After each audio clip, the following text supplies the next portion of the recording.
The following program is brought to you by the Internet Broadcasting Organization.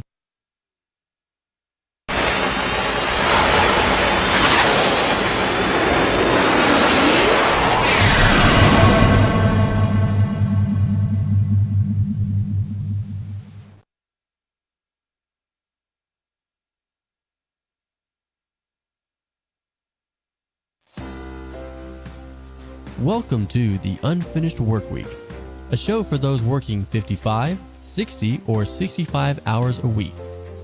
And now, here is your host, Andy Guterowitz. Well, good evening, everybody. This is Andy Guterowitz, and this is Talking Business with Andy G. You know, we talk business here. We talk about stress in business. We talk about anything you want to talk about.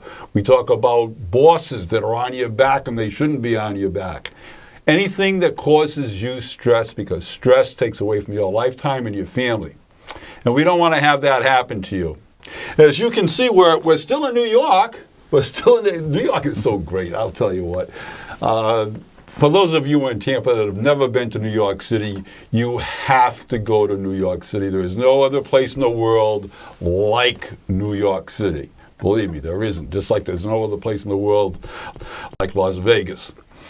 So anyhow, if you want to, give us a call in here. And I see this man, lovely wife. I won't say he's a good-looking guy, but I see him every once in a while in Panera Bread. He says, you always look down when you say what number to call in at. Well, I'm not going to look down today. I got a better solution. Hey, Chris, what's the number to call in to the show tonight? That's going to be 813-639-8255. And can you say it again? 813-639-8255. Now, that was just for Edgar. He wanted to know what the number was. He's getting a little old and forgets. Okay. Well, now, just for one more time, 813-639-8255, just for Edgar. Very good, very good. Now, folks, if you're going to call in, do me a favor and lower the sound on your computers, because if you don't, we're going to get backlash. It's not going to sound right. You're not going to like it. We're not going to like it. Other people aren't going to like it. So please do me that favor. And as I always do, I've got a shout out to my friend Trevor Lott over there in the UK. He's got a company. I'm telling you.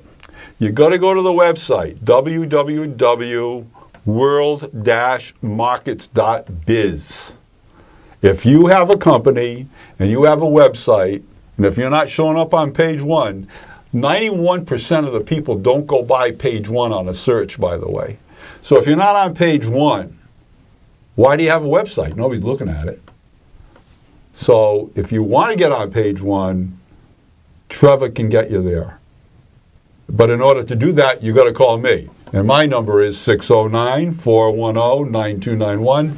609-410-9291. And that will help your business, and that'll help you decrease some of your stress, because people will be looking at your site, which is a big thing. That's what you want to have happen. Now, I always talk about stress on the show. One of the things that is really, really important to me is how much time you spend on email, the 50% of the time you spend on email. And I just want to leave you with this thought before we get to our prominent guest. The McKinsey report, and you've all heard of the McKinsey report. I mean, they're probably the best in the world at what they do. And they're saying that the faster you get into social technologies within your business, the better you will be productivity-wise, which means you won't be working all those crazy hours and you'll be more efficient. The sad thing is that only 72% of American companies actually are even divvying in social technology today for communication that can take the place of emails. If you did put in social technology and social media technology in place and have it take the place of emails, guess what? 35% of the time that you spend managing emails today would be eliminated. So is that the employee's fault? No. But it certainly is the managers and upper management at companies that are not doing this and making life miserable for their employees. And yes, I told you I'd be controversial. And yes, I have worked in the corporate world. And yes, I do hold them responsible for this. So anyhow, if you did do it, by the way, you heavy guys at the top of the chain there, the CEOs and everything else, McKinsey estimates between $900 billion to $1.3 trillion would be seen annually if you switched entirely to social media technology, which is not just within your company, but between companies. You probably know that already, though, right? And that's why you've already instituted it. Yeah. Tell me another one. Okay, here we go. Our first guest tonight is a producer of feature films, commercials, also TV shows. You might remember him for Orgasmo, or maybe I Love Philip Morris. This is a non-smoking show, by the way, but we might still love Phyllis Morris. And, of course, Donnie Darko.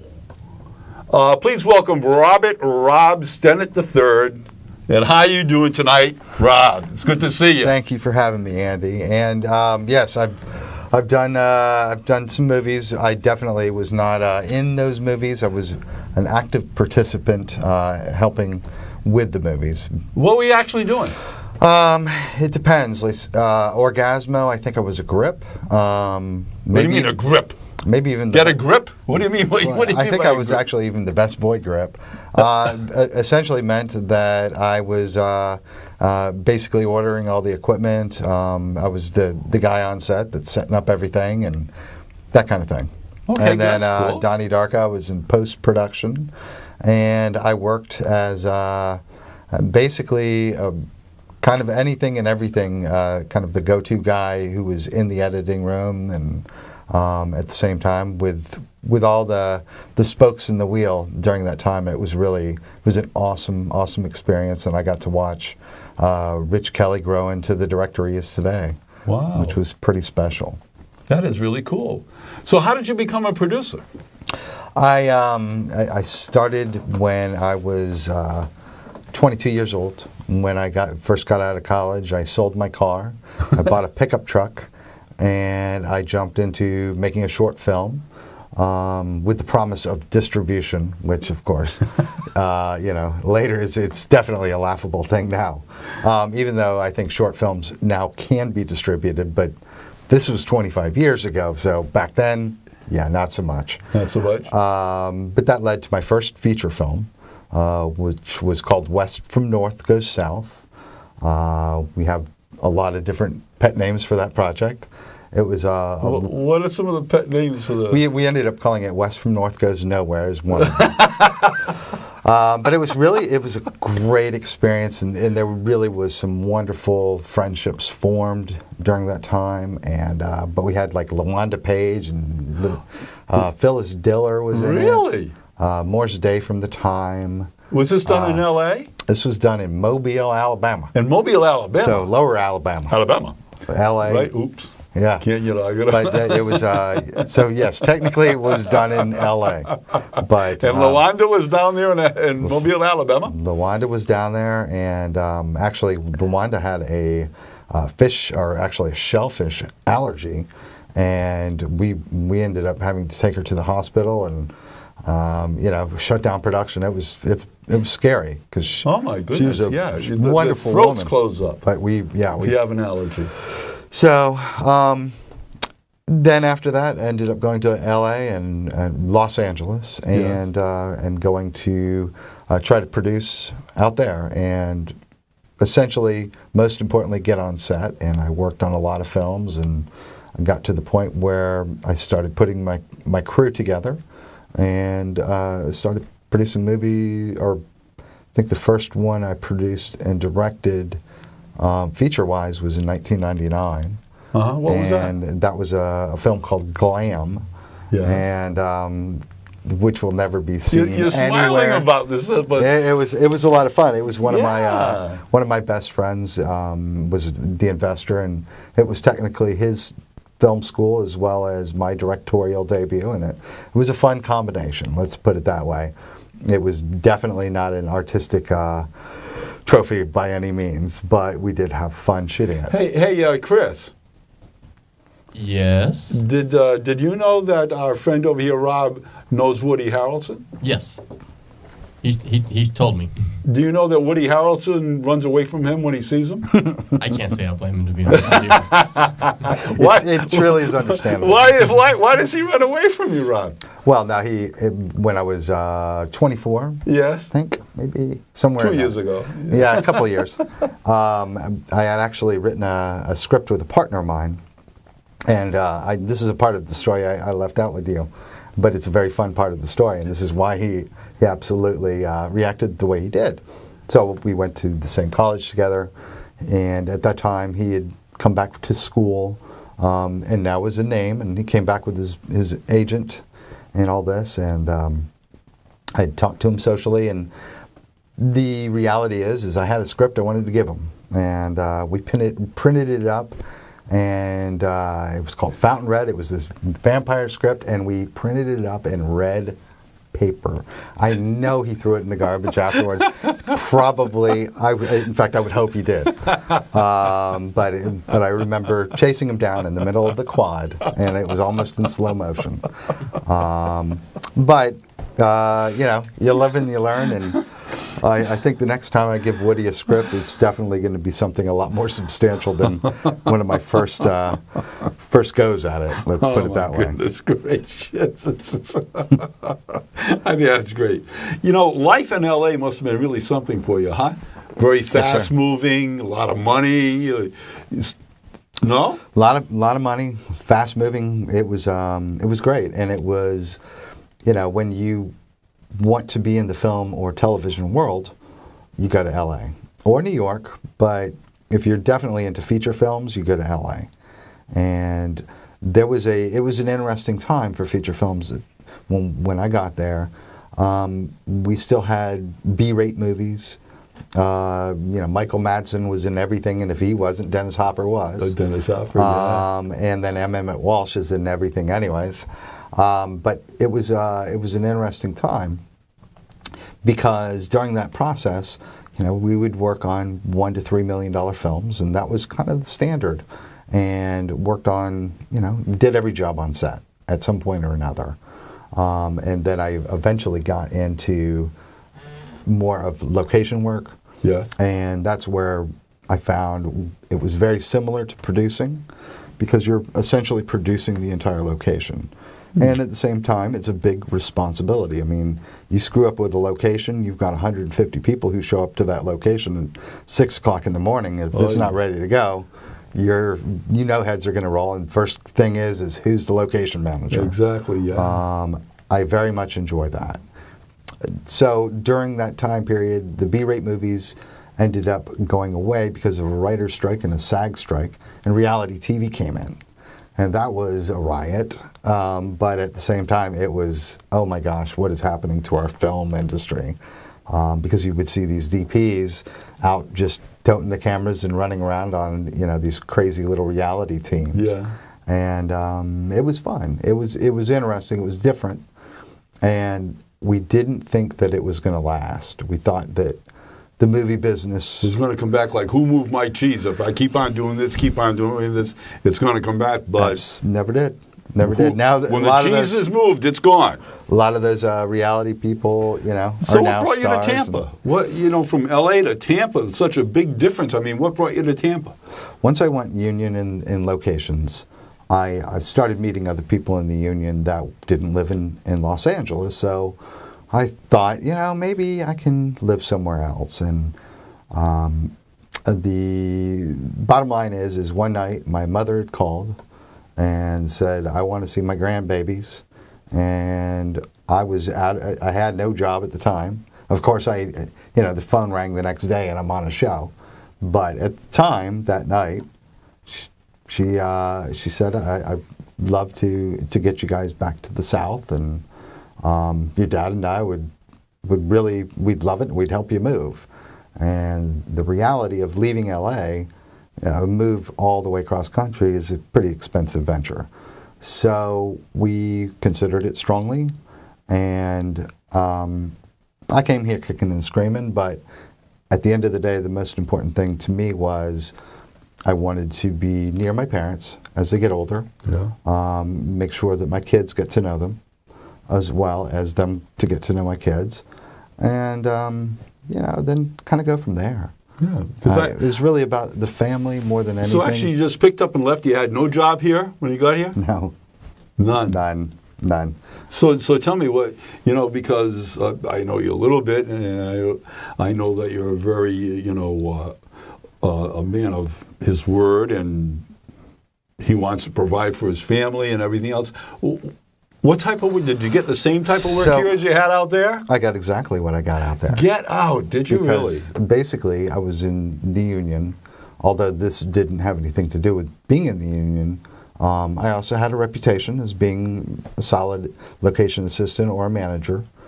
And the first phone call I got when I was living in Florida, I said, "I'm living in Florida." No phone call back. Second phone call, "Yes, I'm in Florida right now, but I'm flying back. I'm visiting my folks." No call back. The third call, "I'm on the top of a mountain, Big Bear. The show's not ending till Tuesday. There's no way I can make it off the hill." Call back. And the reality is that show, I literally jumped on a plane the next day. This is a Friday night. Or I think that I jumped on a plane Sunday night. I was ready at Fox Searchlight at the office for Borat. And so I was a location assistant on Borat and all the LA shoots. No kidding, Borat. It was fun. Yeah. It was fun. And then after Borat, then came pilot season. And just did a bunch of pilots and came back about 4 or 5 months later, maybe 4 months later. And then what? Well, I made some money, and so I stuffed that away, and then I turned around and I made a feature film in August of that year. And and been here since. But I do go back and forth. Sooner or later the bubble bust? Well, the economy busted, and so the first year I went back often.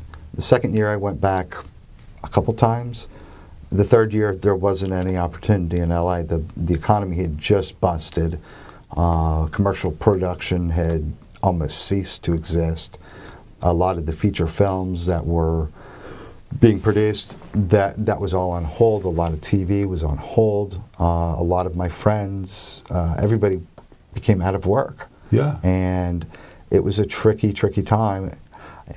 Had to have been a stressful time for you, right? Did you have a family? Yes, absolutely. And at the time, I had a feature film that I had produced and had a lot of investors to answer to. And that's part of it. But how did you feel? People, there's stress in so many ways. It's not just going to a corporation and having the manager stress you out. Sure. All right. You're talking about stress now. You're really an independent contractor. You really have your own company. It's really you. And now here you are. You can't look at the want ads and it says producer wanted. We want Rob, and the whole industry, is, like everything else, is falling apart because of the economy. And how in the world were you thinking you were going to survive with your family and still support your family here in Tampa, Florida, which is not the mecca of filming industry? True. Right? Maybe cigar industry, but not filming industry. So what was going through your head? How were you thinking about... Why did I move to Tampa? Yeah, I imagine that was going through your head, but the same thing was happening out in L.A. too. Correct. Right? So, a lot of people don't understand that people sometimes have a job that pays this amount of money, and you're in this world. But all of a sudden, like you said, who moved my cheese? This world disappears. Mm-hmm. And all of a sudden, you have to redefine yourself, which takes a lot of work. and also your lifestyle. No? Absolutely. Yeah, I mean, the reality is I've been a freelancer all my life, so I don't know how to do anything else. I've certainly I've had other experiences in maybe 1 or 2 corporate jobs, but not that. I really know the freelance market, and it definitely is a stressful type of situation because sometimes you're feasting, sometimes you're starving. My wife has a consistent job, which That helps. It does keep some kind of sanity. The bottom line is again, as a freelancer, you just try to figure out how you can work. Yeah, I've been an entrepreneur for a long time. 1993 is when I opened up my business after a corporate career. And so, they normally say, and this is true, that 70% of small businesses go out of business within 2 years, 50% in 5 years. 75% make it actually to 25% make it to 15 years. Just 25%, 1 out of 4. Wow. And believe it or not, there are 430,000 small businesses opened monthly in the United States. Interesting. So that tells you, a little bit about entrepreneurs like yourself and myself, that it's tough and it's very stressful because you're trying to go out, sell it, do it, and collect it. And a lot of small businesses are like that out there, and very, very stressful, especially when things are not going right, and it's not in your control. 100%, and like you said, as an entrepreneur or a producer, you're constantly trying to build something at the same time. So not only are you looking for work, but you're looking to put together some kind of company that's going to get you work as well as a lot of the people that you deal with on a daily basis, or who you want to work with, whatever type of company. Yeah. I've definitely been involved in several different companies that surround the movie business. You mean you just don't want to roll cigars in Ybor City? I'd get really bored. That's too bad. I understand they're hiring, but so is Panera Bread, for goodness sakes, for $7.79 an hour. Big time deal over there, $7.79 an hour. But anyhow, you I understand were an instructor at a local school here in Tampa, huh? Yes, I was a career advisor at the International Academy of Design and Technology, which took me about 3 months before I could say that without getting my tongue twisted. But I came over to the school. Essentially, I looked at the job description and I said, I don't qualify for this. I have no idea what it even says. And they said, no, we're looking for somebody who's outside of the box and can think that way, and somebody who knows some people in the industry. And I said, well, yeah, that's me. I definitely think outside the box, and I know some people, and I'd love to help. What is the job? And the job is basically get kids work. I thought, oh, fantastic. I've been doing that all my career. It's part of being in the industry. You get helped along, and so at the same time you always pay it forward too, because you see the talent, you see the passion in that eyeball and that sparkle, and you go, I want to help you, kid. And so I've always been doing that, but this was something that were going to actually pay me to do. And how'd you do at it? I think I did good. How come you're not still there? I got laid off. Because corporate America. Corporate America. Corporate America. Corporate America. Now, I want people to relate that's listening to the show. Sure. That it can happen to anybody. And here you are, going above and beyond, meeting your goals and far exceeding your goals, helping other people, even our producer, Chris. Sure. Right? Sure. But when the time comes, it doesn't matter whether or not you're the best at what you're doing. If they want to get rid of you, it's just a number. You're a number. You're right. You're just a number. You just get rid of you. It's sad, and I know that the corporate structure doesn't have a face really. I had a lot of very, very good friends at the school, and a lot of friends that that were in the higher up positions. But when you're looking at the numbers and you're looking at this and that, I get it.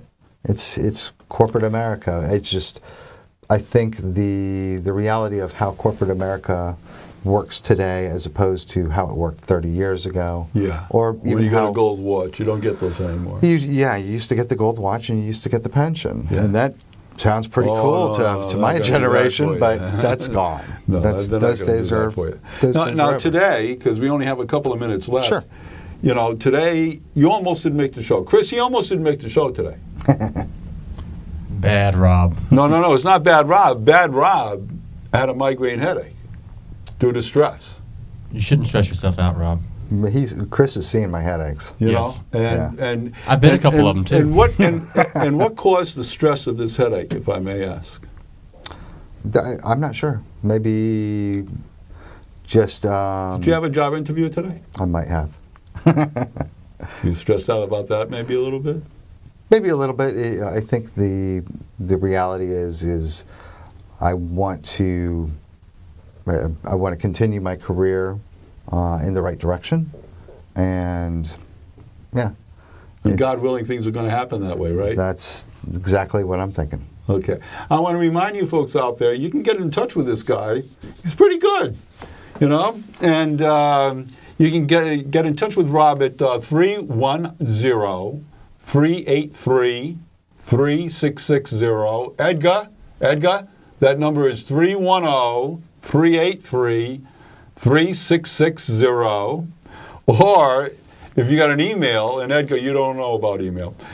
So if you've got an email out there, it's robert.sterrett, STERRETT,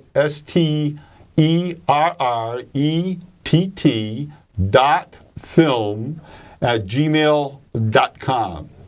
And I want to thank you so much, Rob. Thank you so much, for being Andy. on the show this evening. Thank you I for hope I'll having have me. you back here again. I would love it. Good. Thank you very much. Now, Thank you. we're going to sell my book. We're going to run a commercial and sell my book. I freaking love that. Awesome. Awesome. Thank you. The beloved 55-hour work week. Who created it? Management or employees? Management claims their employees lack necessary collaborative communication and critical thinking skills, while employees feel management helped create the infamous 37% unproductive work week. Employers counter with the claim 20% of workers lack even the most rudimentary creative skills, while 71% of workers claim managers create ineffective and irrelevant meetings. Finally, executives want people who can make decisions, interact with their team in a manner that is easily understood. But if employees spend over 50% of the time managing their email, do they really have the time to learn new techniques? Well, so who is right? The answer is neither. First, both managers and employees are a management team, so stop pointing fingers at one another. And the management teams are complaining of the lack of effective communication. How many managers or employees understand the rules of memorable interaction? And certainly there are rules. Here are a few facts you should know before communicating. First, 90% of the day's events are forgotten. So how do you get into that 10% retention pool? Second, you only have the capacity to remember 8 new things in an hour. Just 8 new things. How much new information was included in your last meeting? And finally, we speak over 16,000 words a day, but it's like talking to ourselves because 86% of what we remember is seen and only 9% heard. So reduce the 55-hour work week while creating management teams that have effective, memorable interaction with coworkers, work well together, and take action on their own. Have the management team visit theunfinishedworkweek.com to learn all the rules to effective, memorable interaction. Or just call me, Andy Gutierrez, at 609-410-9291 for an appointment.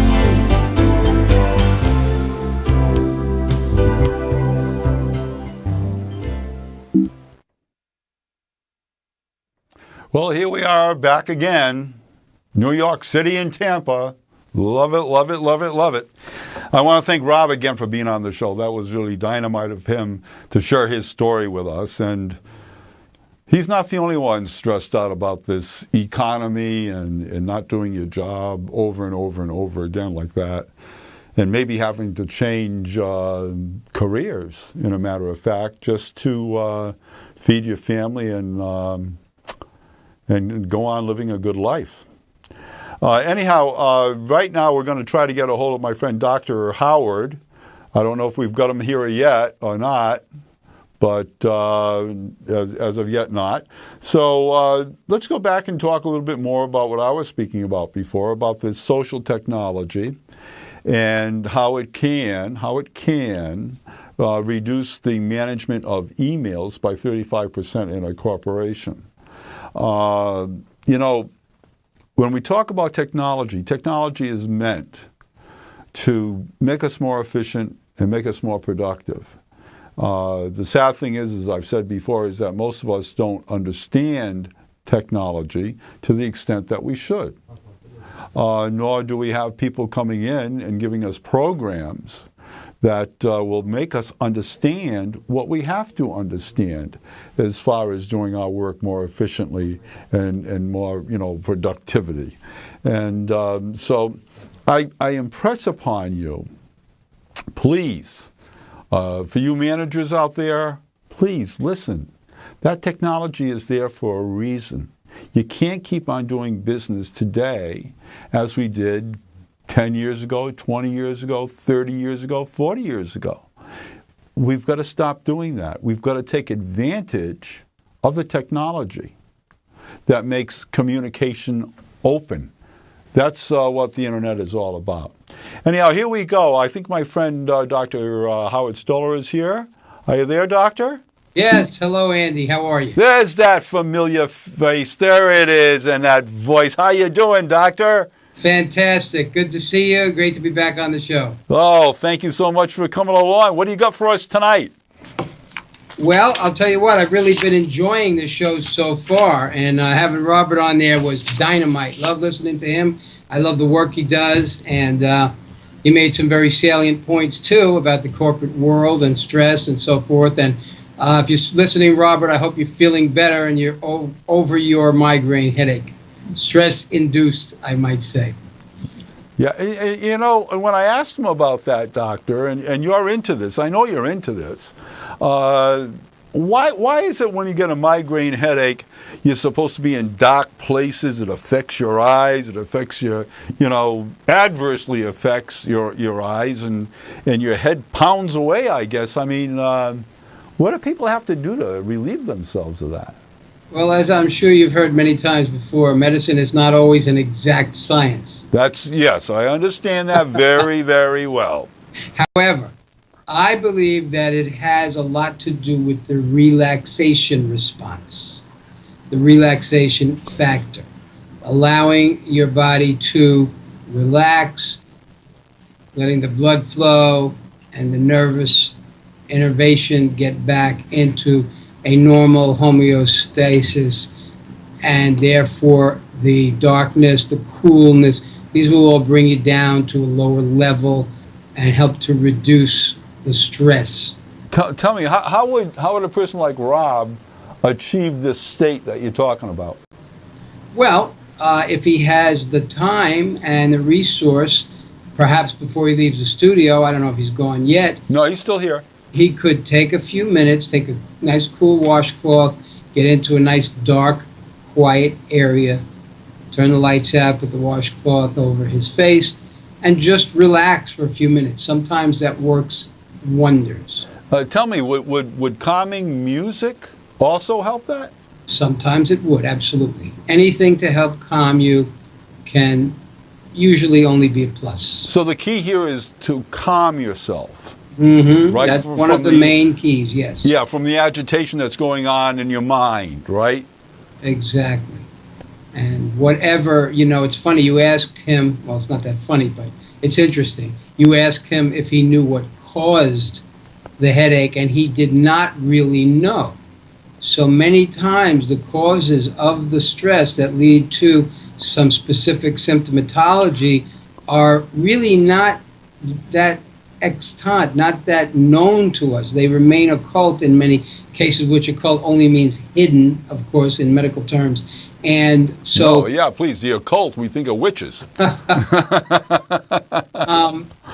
so anything that you can do to help to achieve the desired effect is fine, no matter what the cause of the stress might have been, no matter what the cause of the symptomatology might have been. The key is to achieve the results you want, and that's feeling better, alleviating the symptoms, and alleviating the stress in this case, and in many cases, is very, very at the center of success here. Now, tell me something. How is your business going over there? You know, with the magnetic thing I believe you have, or it attacks the cells. On the first show you were on, you told me about it. Yes, well, you're very on score there. It's called intelligent magnetic resonance stimulation, and it's basically the same energy that's used for an MRI, which is a diagnostic tool, in radiology, to see the inside of your body and detect many, many different abnormalities and actually disease conditions. So the energy in this case is used in very specific frequencies, very specific packets of frequency pulsations that are based on, and I know you'll remember this because you really enjoyed hearing about this, the Schumann resonance and other of the Earth's natural frequencies. And this was developed, in conjunction with the NASA program, because we discovered when astronauts were on extended trips, they began to develop all sorts of serious health problems, including not just bone loss, but cardiac irregularities. Really? Other serious health problems, absolutely. And we discovered through the research and through the experience that the extended time away from the Earth's natural magnetic fields were causing these problems. So we need the way our Creator set everything up to work in perfect harmony. This is more proof, We need everything the way it's naturally designed to be and designed to work. So how is your center going? Are you doing well? Are you getting a lot of patients Many coming? different types of physicians, therapists, and other healthcare providers are super interested in buying many of these machines. They're also available for lease and rental to patients to take home with them so that they can enjoy the benefits of the therapy on basically a daily basis. Well, how does it work? Oh, boy, you're asking for a whole 3 no, hours. I mean, if somebody were to bring this thing home, they all know about home gyms and stuff like that. But logistically, you're talking basically logistically, right? Yeah, I'm talking about, what does it look like? How big is it? Do you lay in it like a tanning bed? Do you stand up in it? What do you do? Okay, it's a mat that you lay down on. Uh-huh. And the programmed frequencies are emitted through the mat into your body. And different types of frequencies to address all of the different frequencies that work in the different cells in your body. So it's pretty easy, really. You just set it up and lay on it for a prescribed, predetermined period of time. There are also smaller pads for smaller parts of the body, such as elbows, wrists, knees, and also wands that can be used in even more targeted specific areas of the body. Wow. And so if that was taken home or taken home or leased from you, you can ship those anywhere in the world, no? Absolutely. As a matter of fact, we are in quite a few countries. Are you really? Yes. In fact, IMRS is the longest used, most experienced form of pulsed electromagnetic frequency. That's PEMF. And if anyone wants to do a Google search for PEMF, you'll get a ton of data on it. PEMF and IMRS. All you need to do is Google those two and you'll get a tremendous, voluminous amount of information. How would you like to be on page 1 of a Google search? I'd love it. Internationally. I think we might already be. Internationally. Yes. Well, that's what the World Wide Web is all about, is it Yes, not? well, I can get you there. You know that. Did you know that? Well, actually, our dear mutual friend Valerie was telling me quite a bit about that. Yeah. Sounds very exciting. Oh, As a matter of unbelievable. fact, it sounds like something that's worth sharing with other fellow professionals and business people. Exactly. Oh, I got a call coming in here, Doctor. It's so good to see you again and listen to you. So good to see you, Andy, as always. And, I had to spend most of the day answering emails and dodging viruses, so I didn't have as much time to prepare for the show as I would have liked to. That's okay. We'll talk again. You have a great evening, Andy. Bye-bye, babe. Hello, you're on the Talking Business with Andy G show. Hi. Hello? Hi, can you hear me? Hello? Hello?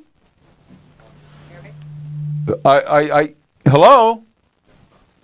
I can hear something. Okay. Think about it. Hold on, I think my friend Chris is trying to get your voice turned up here. Could this be Patrick Durkin? It is Patrick Durkin. Well, I can hardly hear you, Pat, because I don't know why, to be honest with you. But Valerie told me that you would be probably calling in this evening, and you're calling in right on the time she said she would. Right on. Would you like me to call right back? Well, I'll tell you what. I really can hardly hear you. Can you tell our producer your phone number, and perhaps he can give you a call back? Chris, do you have his number?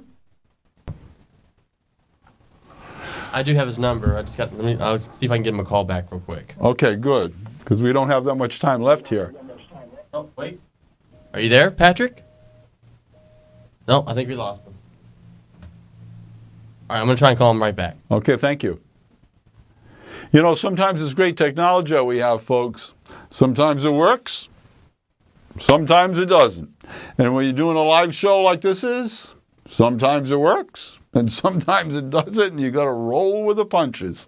You know, one thing we don't have is editing here, so you don't see all the outtakes. You do see all the outtakes because it's live. So it's kind of fun doing a live show, to be honest with you. You know, do we have him back yet, Chris? I've got one finger being held up there, meaning one minute, folks. And then we're just going to have a couple of minutes to talk with our friend here, Patrick Durkin. Next time he's got to step. Patrick? Yes, hi there. Hear me? Yeah, I can hear you better than I could hear you before, Pat. Not that great. Now I'm getting some feedback. Do you have the volume turned down on your computer? Yeah, I do. Yeah, it sounds like there's a big steam ship in the background. Yeah. There is. It's not coming across very well. Pat, what do you do? Well, I'm called Humanities Hydration Expert. What I do is I help people understand drinking water.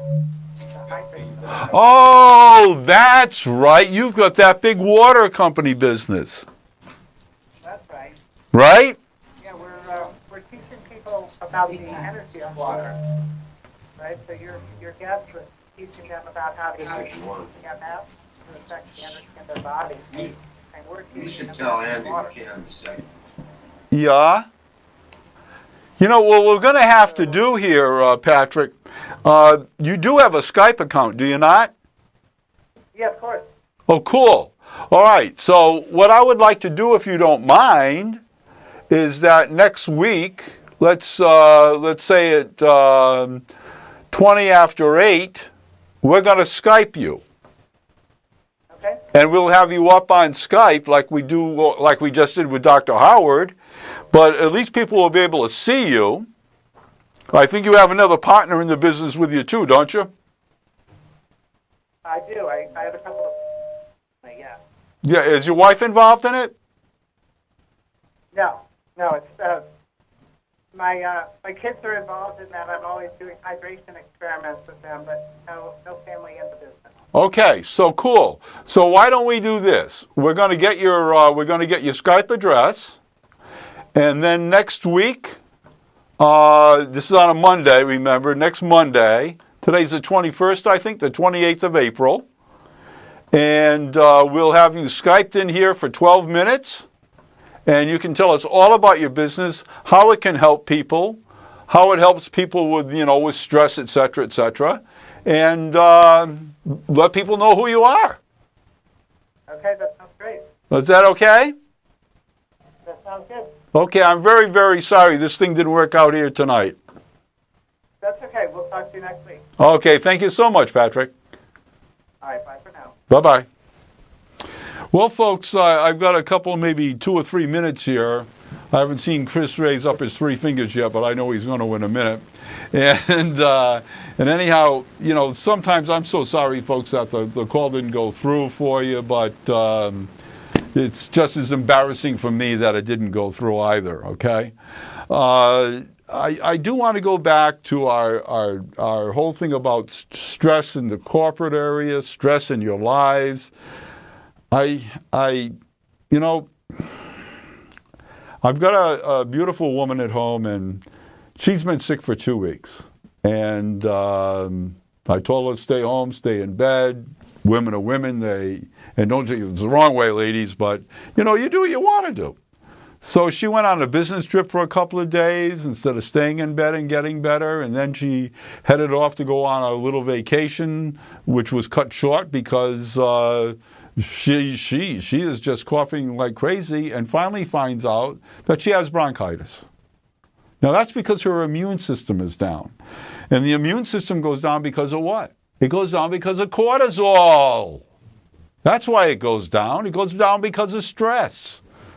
And when you're sick and you have to go on a crazy trip because someone's saying you have to be there, remember, good stress is when you want to be there. Bad stress is when somebody's making you do something you don't want to do. So the cortisol takes over and the immune system goes down. So of course she's sick. So think about that. And I always want to leave you with these thoughts. Number one, think about it. Think about all this chronic stress that you go through in the workplace. Think about it, that it takes 6 to 10 years off your life that you won't be able to share with your children, your grandchildren, whatever it may be. And my last question is, will your supervisors be at your funeral? I don't think so. Have a good night, keep yourself healthy, and we'll be talking to you next week. Thank you. Good night.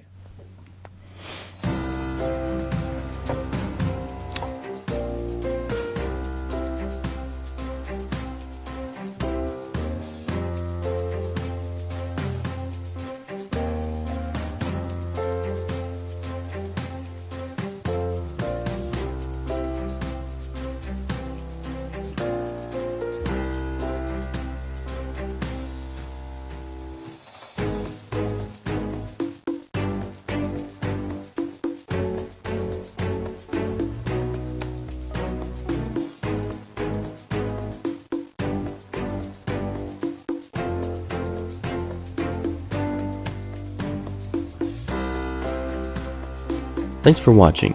If you would like more information on what you just heard today, or you'd like to obtain your own copy of The Unfinished Workweek, go to theunfinishedworkweek.com.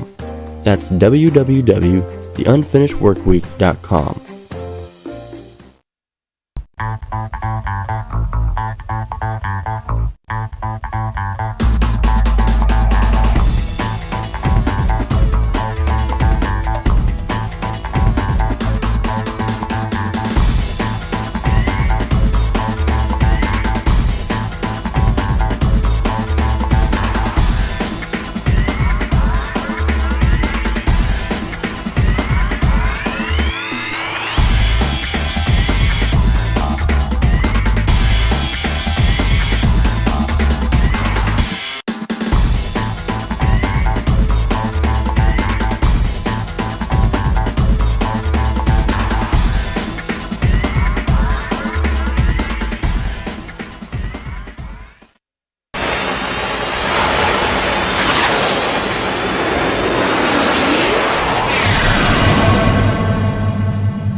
This program was brought to you by the Internet Broadcasting Organization, setting the standard for new media broadcasting.